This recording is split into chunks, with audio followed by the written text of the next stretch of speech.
Act 2, tapos muna tayo sa Act 2, verse 15. So, nandiyan po na tayo.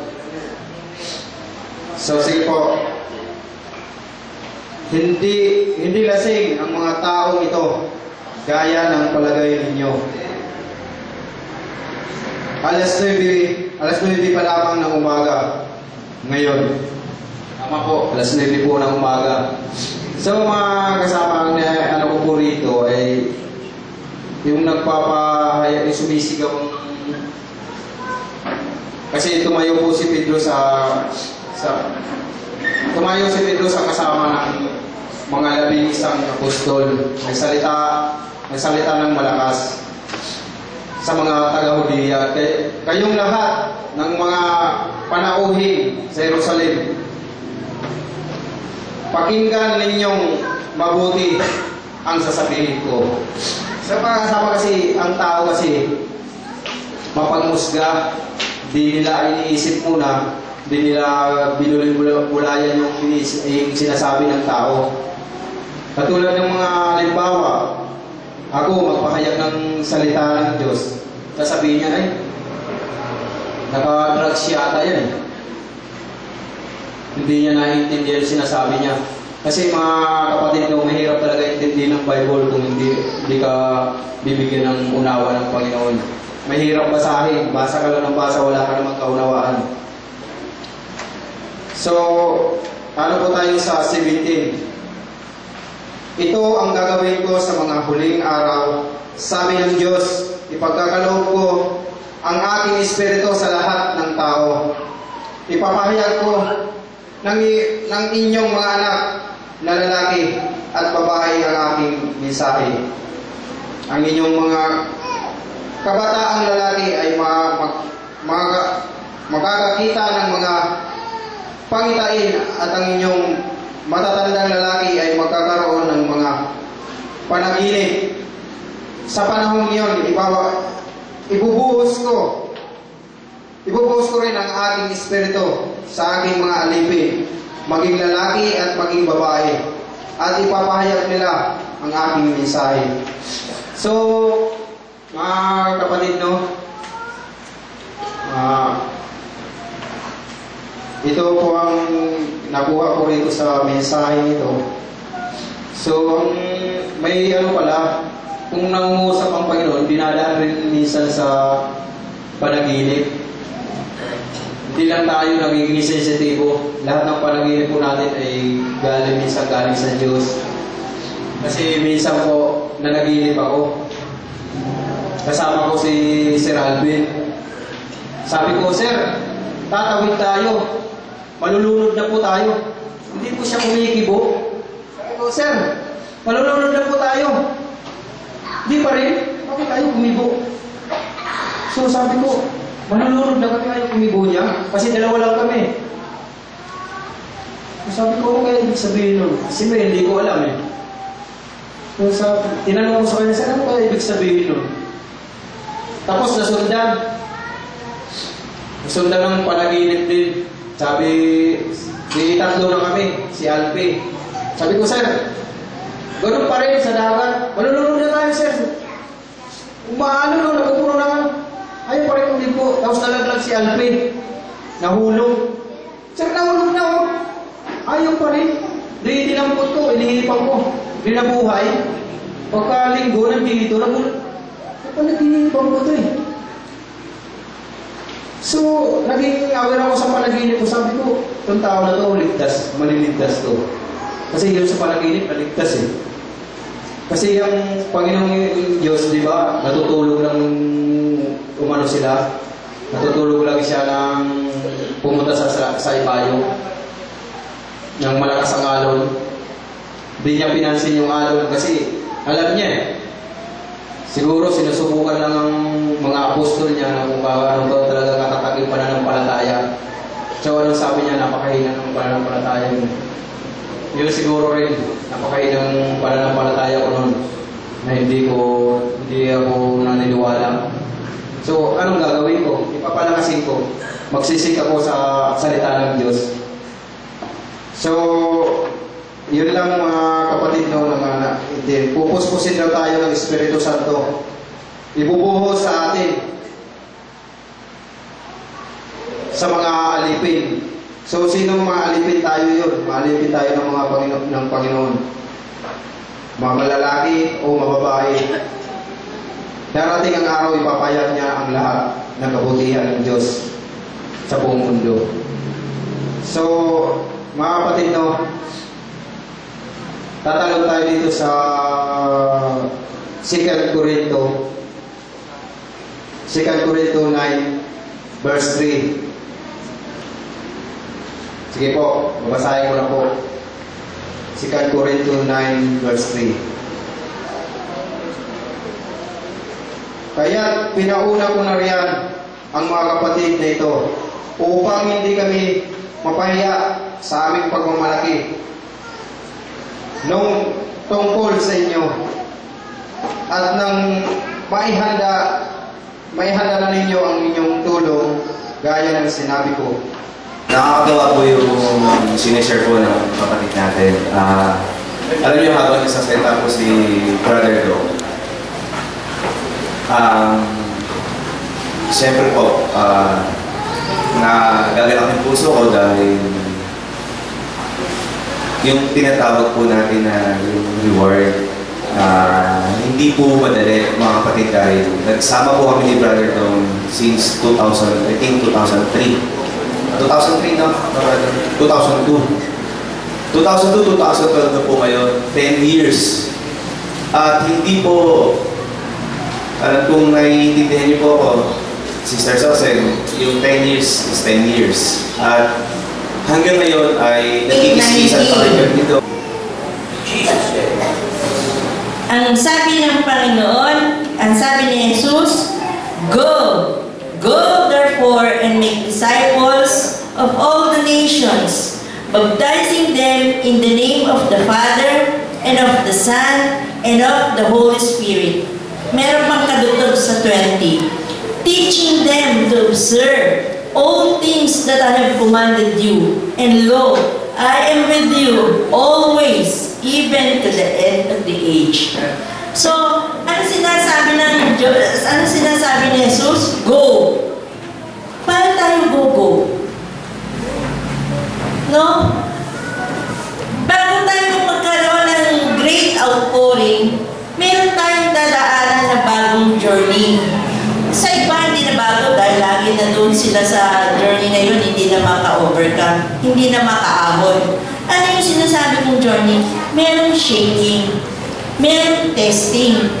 At yun ang sinasabing dapat ipaghanda natin bago natin maranasan yung great outpouring. Meron dito sinasabi sa Joel 28.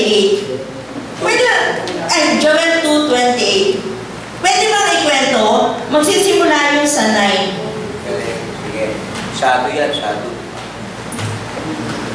Sabi sa Joel 3 pala yun. Joel 3, starting from 9. Ang magbabakstop tayo sandali. Ito yung panahon ng i-judge na ng Panginoon yung mga kumalaban sa Israel. Yung lahat ng mga tao ng Israel na kinubkob, na pinarusahan, ginawang captives, gano'n ng mga kalaban. Yung mga nation na yun ay talagang gagawa na ng judgment ni Lord. Kaya ang sabi niya, hinahamon niya ngayon itong mga bansang ito. Dito sa verse 9 sabi, Proclaim this among the nations. Prepare for war. Wake up, the mighty men. Let all men of war draw near. Let them come up. Nahamon niya, yung mga mighty men nyo dyan. Sabihin niyo sa mga nations nyo, come up. Sabi ni Lord, hinahamon yung mga talagang nang-ape. No? 10. Beat your plowshares into swords, and your pruning hooks into spears. Let the weak say, I am strong. Assemble and come, all you nations, and gather together all around. Cause your mighty ones to go down there, O Lord. Let the nations be wakened and come up to the valley of Jehoshaphat. For there I will sit to judge all the surrounding nations. Put in the sickle, for the harvest is ripe. Come, go down, for the winepress is full, the vats overflow, for their wickedness is great. Multitudes, multitudes in the valley of decision, for the day of the Lord is near in the valley of decision. The sun and moon will grow dark, and the stars will diminish their brightness. The Lord also will roar from Zion, and utter his voice from Jerusalem. The heavens and earth will shake, but the Lord will be a shelter for the people and the strength of the children of Israel. So you shall know that I am the Lord your God, dwelling in Zion, my holy mountain. The Jerusalem shall be holy, and no aliens shall ever pass through her again. So yun, pinapalabas na ng Diyos ang kalaban ng Israel. So, kung pinapalabas niya, may giyera. Kung pinapalabas niya, dapat prepared yung mga anak ng Diyos. Paano makipaglaban sa giyera? Hindi pwedeng may mga giyera tayo, lelempot-lempot. Oo, sabi, for the battle is the Lord's and the victory is ours. Sino ba gagamitin ng Diyos sa battle? Ano nga, siya rin sumugod. Mayroong gagamitin, syempre. Mayroong kalaban. So, prepare. We must prepare. Anong prepare natin? Sabi, teaching them, di ba? What will you teach? Yan yung Word of God. Yun ang iti-teach natin. Meron kinwento si Pastor sa Matthew, di ba? Matthew 20:2 and 3. Yung tinawag niya ang bawat madaanan niya. Ika, magtrabaho ka sa vineyard ko. Bibigyan kita ng ganitong sweldo, isang denaryo. Pumayag siya. Hanggang kahit yung sa huling oras na lamang, may nakita siya, tinawag niya ulit. Ang start pala ng trabaho ng tao ay 9, gaya ng pagkasabi ng Pastor, 9. Pag sumobra ka sa 9, idle ka na. Ayaw ng Panginoon ng idle. At meron din kaming na-attendance sa iHealth. iHealth, sabi niya, ang mundo ay masyado ng sinful. Nagsasuffer ang mga tao dahil sa kasalanan na nagaganap sa buong mundo. Ano ba yung mga kasalanan na nagaganap dito? May rape, may drug addiction, mayroong sexual immorality, pangangalo niya, yun. Ano pa? Mayroong, basta na lang, dadaan ka, mambubugbog. Ganyan ang kasama, may magnanakaw, may holdupper, may corruption, number 1 corruption sa ating bayan. So, paano mo gagamutin yung yung suffering? Yung suffering ng mundo to, suffering ng mga tao sa sinful world na to. Sinful world. Paano? Teach them the Word of God. Meron pa siyang kineto na sabi, nalulungkot daw siya niyak dahil meron doon isang parang squatter area na makikita mo na talagang naghihikahos, nakikita mo na talagang walang pupuntahan. Ang nalulungkot siya, ilang steps lang daw from their church. Pero sa church nila, hindi man lang inaabot. Ilang steps lang, few steps lang. 50 steps ba ang sabi? Pero hindi pinupuntahan. Ang pinupuntahan nila, yung mga elite group. Yung mga lugar na hindi mabaho. Yung mga lugar na magaganda ang suot. Doon sila nagpupunta. Pero ito lang, kapitbahay lang nila, hindi mapuntahan. Kaya nalulungkot daw siya. Iyon ang gusto niya iparating sa atin. Kapag pala trabaho tayo ng trabaho, na irrelevant o walang kinalaman sa community, idle pala ang tawag doon. So kaya, kasi sabi niya, ang church daw ay binubuo ng mga communities, families sa iba-ibang komunidad. So, sila Yela, C4, Family de Castro. Pumunta sila dito sa ating sambahan ito. At sila, Kuya Alvin sa St. Joseph, 2 pamilya na, 2 komunidad na. Galing kami sa Quezon City, 3 pamilya, 3 komunidad na. Narito. Ilan tayong komunidad na nandito na pinagsama-sama upang maging isang pamilya, isang big community. Pero, hindi tayo mananatili sa tayo lang. Meron tayong komunidad at ito yung sipat. Kung hindi natin sila gagalawan, parang lahat pala ng ginagawa natin ay idle din, parang dead works. No? Kasi ito lang hindi mo pa maabot Ito lang hindi pa natin ma-sharean kabilang to sa community ng Panginoon. So para maligtas sila sa sinful world, sa kasalanan ng mundo, bahagi na natin sila. So ito na, yung I-Help, ito na yung beginning na makialam tayo sa komunidad natin. Halo-halo na tayong community, marami na tayo, pero mas maganda kung mismo nandito tayo sa komunidad ng Sipa, maabot natin yung community natin at mag-start na tayo dito sa I-Help. Bibigyan tayo ng isang barangay may 30 families.